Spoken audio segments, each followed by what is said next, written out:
Hey guys, what's going on? Kel back here once again with another Warhammer 40,000 related video. Today it is another faction focus video all about the mighty Imperial Knights, straight from the Warhammer community page.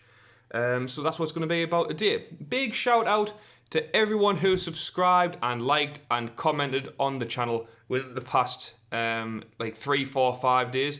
The response to the channel and the comments we've been getting have been like really positive. Really helpful, so thank you guys.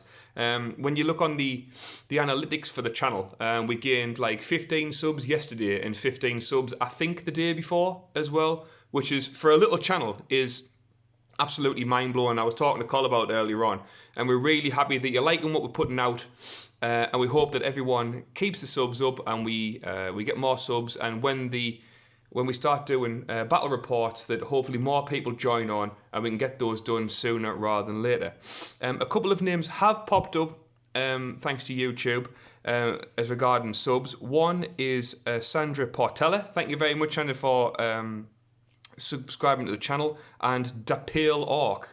Pale Ork, thank you very much, mate. For those of you who don't know the Pale Ork, he has his own little YouTube channel. Go and check him out. I've watched some of his videos today. He's left lots of comments on our channel. I've gone and left a couple on his. He does some incredible kit bashing stuff. I won't say too much. I'll leave the excitement for you guys to watch yourself. Go and check out his YouTube channel, Pale Ork. I'll remember to put a link in the description below. And also comments from, and I hope I get this right, End Zero Spawn. I hope I pronounced that right. Thank you very much, mate. The comments from me have been very detailed, very interesting to read. And if you would like a shout out, like these guys, all you got to do is hit that subscribe button and comment. And if your name pops up and if they're really good, then I'll do a shout out on these videos. We do Warhammer 40,000 content videos every single day on stuff that comes out from the Warhammer community page. So thank you very much, guys. Let's get into the video, which is all about Imperial Knights. The mighty, titanic Imperial Knights. We hope you're sitting comfortably in your throne mechanicum, because in today's faction focus, we're taking a look at the Imperial Knights. Yet we do not do so alone, for we are guided by the neural echo of our Knight Suit's former pilot, Jason Lippert. Let the claxons bear and sound the charge for the glory of the Omnissiah. And here we have a picture of some Imperial Knights. I love just the best thing about the Knights is the size to start off with. James Westshot nailed the size details when they released the new Knights models. You can see there they are leading the charge along with a Dreadnought, which you can get for size, and some of the Space Marines in Phobos armor, I think. They are mean on the battlefield. Col has, I want to say, 5 or 6 Knights that he is going to bring to bear for the channel, and he's going to put them across the field from my Space Marine force. He's done it before. He gave me quite a good beating, but hopefully I've learned a few things, and hopefully I can take at least one of them down. As these guys that you can see in the video, in the picture, are going up against some Necrons, I will be going up against these Knights in the future. So who are they? The Imperial Knights are arguably the Imperium's oldest institution. In fact, they predate the Imperium's founding by many thousands of years, and can trace their history back to the time when mankind first set forth across the stars from the cradle of humanity in the great exploration fleets. Many of these voyages bore with them highly advanced standard template construct technologies, enabling the nascent civilizations to adapt to whatever environments they encountered on each new world they settled. The Knight Suits were one such innovation for providing the means for the settlers to carve out a living and protecting themselves from the myriad horrors of the galaxy.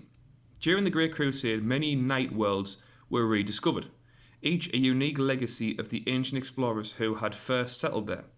Their feudal societies were dominated by noble families who piloted enormous armoured Knight suits bristling with upscaled guns and melee weapons, and they soon proved themselves to be an invaluable military asset to the crusading forces. A single knight holds the power to turn the outcome of a battle on its head. A banner of them can destroy an entire army in a matter of minutes, which is true. I've come up against them before and had a good whipping. We've got some knights here, and the smaller ones, which is not the Castellans, the Glaives, I think they are. I can't remember what they're called. I don't feel them myself, but going up against the dirty Slaanesh. And I think in the background left there is a Beast of Nurgle. A great unclean one, I think. So it must be a Chaos Horde. You can see one at the front slicing clean through some Plague Walkers, maybe. But yeah, really cool. So how they play in the new edition. For the technical bit, we'll hand you over to a playtester, Jason Lippert, who, as well as being one of the game's longest serving playtesters, is also the head judge for the Warhammer 40,000 events at Adepticon, no less. Oh, okay, so one of the big guys is doing this. Jason says, there are two ways in which you can field Lords of War suits, such as Imperial Knights. Either as a super heavy detachment of 3 to 5 knights, or singly as part of a super heavy auxiliary detachment, usually as an allied detachment. Even though it may at first seem expensive, a Titanic unit, it will cost 6 command points to include a super heavy detachment or Imperial Knights. Oh, that is quite expensive. It's possible to get those CPs refunded, like the Corps Patrol Battalion and Brigade detachments. So let's have a look. Super heavy detachment, which has restrictions. To include this detachment in your army, you must spend either 3 or 6 command points. Okay. If you only spend 3 command points, then you cannot include any Titanic units in the detachment. All units must be from the same faction. Okay. Command cost is 3 CP or 6 CP. Lords of War. So there's the 3 or the 5 represented by the fists. Super heavy auxiliary detachment. It costs 3 command points. Has no restrictions. Has no command benefits, but lets you field 1 like super heavy, 1 Lord of War. For 3, that's quite expensive. But like they said, knights are powerful. They can be absolutely. I think it's the Castellan that has all the guns, which can just overwhelm anything. So it is expensive, but highly worth it. When playing a pure knight army, I look forward to putting some or all of my armages, that's what they're called, armages, into strategic reserve, balancing the opportunity for them to arrive in a prime position when, with the risk of the optimal flank being blocked off by a canny opponent. Or I might put a key knight into strategic reserve to shield it from potential alpha strike and give it better targets and position once the battle has developed. In terms of mission strategy, I'll continue to take the straightforward scorched earth approach to winning games, pressuring opponents early and keeping their chances of scoring victory points to a minimum. However, if you're looking to contest the objective directly, you may want to consider including some allies. Thankfully, all of the factions from the Imperium of Man will be solid allies for a 3-knight army list. Astra Militarum and Adeptus Mechanicus detachments will want to be mounted in transports to add a layer of protection against all the blast weapons should be shooting up the place. For Adeptus Astartes detachments, you'll want to go with multiple small units and may also want to include at least 1 drop pod, because establishing and skirting board denial will go a long way to determining which player is able to control scoring opportunities on the primary objective. In terms of knightly households to go for, I think House Raven will be a great choice in the new edition. In addition to gaining access to their exclusive Order of Companion stratagem, the reduced minimum size for the battlefield and the introduction of terrain you can't shoot through means that the speed boost offered by the Relentless Advance ability will allow you to come to its own. So what is Relentless Advance for House Raven? Let's have a look. Models from this household tradition do not suffer the penalties to their hit rolls for advancing and firing assault weapons. Furthermore, during a turn in which a unit with this household tradition advances, all of its heavy weapons are treated as assault weapons, e.g. heavy 3 weapon is treated as being assault 3. Okay. Interesting. It's more... That seems to be for giving your knights mobility and speed and making sure that the weapons can hit home. That's cool. I like that. Key war gear. So thanks, Jason. The various patterns to each class of Imperial Knight have a lot in common. So rather than pick out some key units, we've decided to focus on their best war gear loadouts instead. And we start with the Rapid Fire Battle Cannon, which Carl definitely has one of these. I've definitely seen that one. So a staple of Knights Paladin across the galaxy, the Rapid Fire Battle Cannon has the range to comfortably engage foes almost anywhere on the battlefield and benefits enormously from the upgraded blast weapons.